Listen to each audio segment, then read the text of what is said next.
नताशा के चले जाने की वजह से घर में दुख का माहौल बन गया था। जिन जहरीले तीखे मोमोज की वजह से नताशा की जान गई थी, उस बुढ़िया को अभी तक पुलिस पकड़ नहीं पाई थी। ऐसे ही एक शाम मुकुल नताशा की तस्वीर पकड़कर रो रहा था। तभी वहाँ उसकी बहन रजनी आती है। मैं जानती हूँ भैया, आप नताशा को बहुत प्यार करते थे, लेकिन भैया अगर आप ऐसे हार मानोगे तो फिर हम उस बूढ़ी अम्मा को आखिर कैसे पकड़ पाएंगे जिसने हमारी नताशा को जहर दिया था। हमें उसका पता लगाना ही होगा और उसे उसके किए की सजा भी दिलानी ही होगी।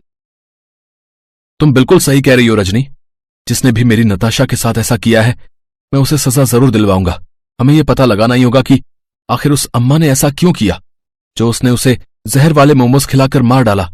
तुम अभी मेरे साथ पुलिस स्टेशन चलो, मुझे बुढ़िया का स्केच बनवाना है। मुकुल अपनी बहन रजनी को अपने साथ लेकर पुलिस स्टेशन जाता है और उस बुढ़िया का स्केच बनवाता है। पुलिस उस बुढ़िया की छानबीन शुरू कर देती है।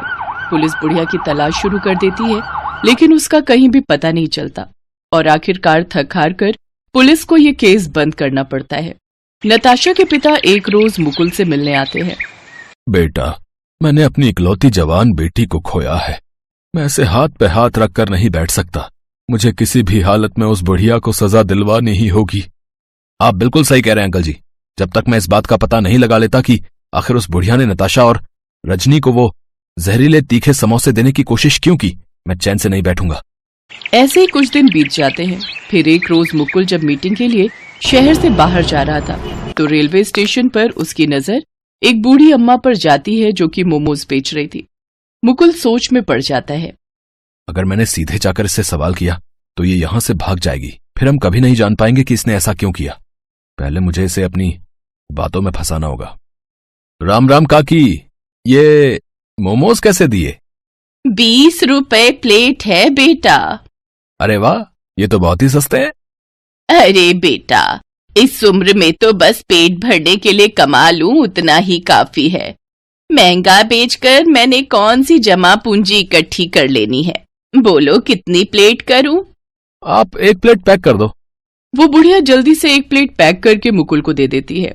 मुकुल वो मोमोज लेकर उसी डॉक्टर के पास जाता है जिसने नताशा और रजनी का इलाज किया था। डॉक्टर जल्दी से उस मोमोज का टेस्ट करता है और फिर मुकुल से कहता है, मुकुल, इन मोमोज में भी जहर मिला हुआ है। ये वही जहर है जो नताशा और रजनी के पेट में से मिला था। रजनी की जान तो मैंने जैसे तैसे बचा ली थी, लेकिन नताशा के पेट में ज्यादा मात्रा में जहर जाने की वजह से उसकी जान चली गई। ऐसे तो न जाने ये कितने लोगों को जहर दे चुकी होगी और कितनों को मौत की नींद सुला चुकी होगी। हमें कुछ ना कुछ करना ही होगा, नहीं तो न जाने ये कितने लोगों की जान ले लेगी। इतना कहकर मुकुल पुलिस स्टेशन जाता है, जिसके बाद वो इंस्पेक्टर के साथ मिलकर उस बुढ़िया को पकड़ने का प्लान बनाते हैं। ऐसे ही एक रोज मुकुल उस बुढ़िया के पास जाता है। राम राम काकी, कैसी हो? आपके ये तीखे मोमोज तो मेरे सभी दोस्तों को बहुत पसंद आए, और मेरी बहन, उसका तो पूछो ही मत। वो तो आपकी फैन ही हो गई। आप ऐसा करो, आज 5 प्लेट पैक कर दो। तुम जैसे लोगों की वजह से ही तो मुझ गरीब का पेट भर पाता है। मैं अभी 5 प्लेट पैक कर देती हूँ, लेकिन बेटा तुम अपने आस पड़ोस के बच्चों को भी कहना कि मुझसे ही आकर मोमोज खरीदा करे। उन्हें अच्छा स्वाद मिलता रहेगा। वैसे आपके मोमोज में तो कुछ अलग ही स्वाद आता है। इसमें कोई मीठा जहर मिलाती हो क्या? क्या कह रहे हो बेटा? भला मैं क्यों मीठा जहर मिलाऊंगी? मेरे कहने का मतलब है कि प्यार वाला जहर मिलाती हो क्या इसमें? तभी तो आपके मोमोज जो खाता है वो बार बार यहाँ जरूर आता है। ये लो बेटा, ये तुम्हारे तीखे मोमोज तैयार हो गए। अब तुम यहाँ आते रहना। ऐसे ही वक्त गुजरता जाता है।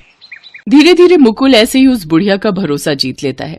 फिर एक रोज वो उस बुढ़िया से कहता है, अम्मा, तुम्हारे मोमोज की रेसिपी मुझे भी बताओ ना, ताकि मैं भी ऐसे मोमोज बना सकूं। ऐसा करो, आप मेरे साथ मेरे घर चलो और मुझे भी ये बनाना सिखाओ। नहीं नहीं बेटा, मैं तुम्हारे साथ नहीं चल सकती। तुम्हारा भी परिवार है, वो सब क्या सोचेंगे, किस बूढ़ी मुसीबत को ले आया। काकी, मैंने सबसे बात कर ली है, किसी को भी कोई आपत्ति नहीं है।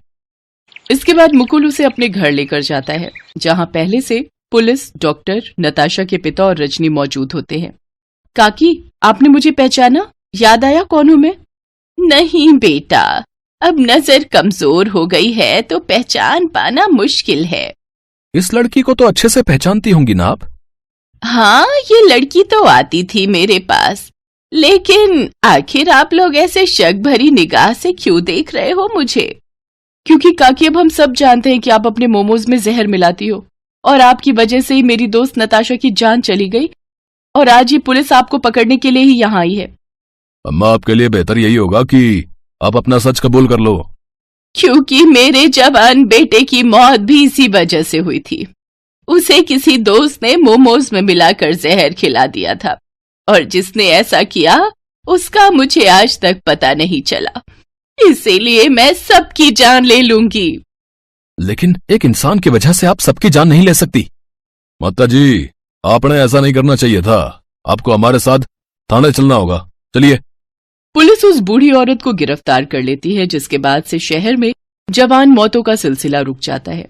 बूढ़ी काकी को 3 साल की सजा होती है। साथ ही वो उस लड़के को भी पकड़ लेती है जिसने उस बूढ़ी काकी के बेटे को जलन के मारे मोमोज में जहर मिलाकर खिलाया था।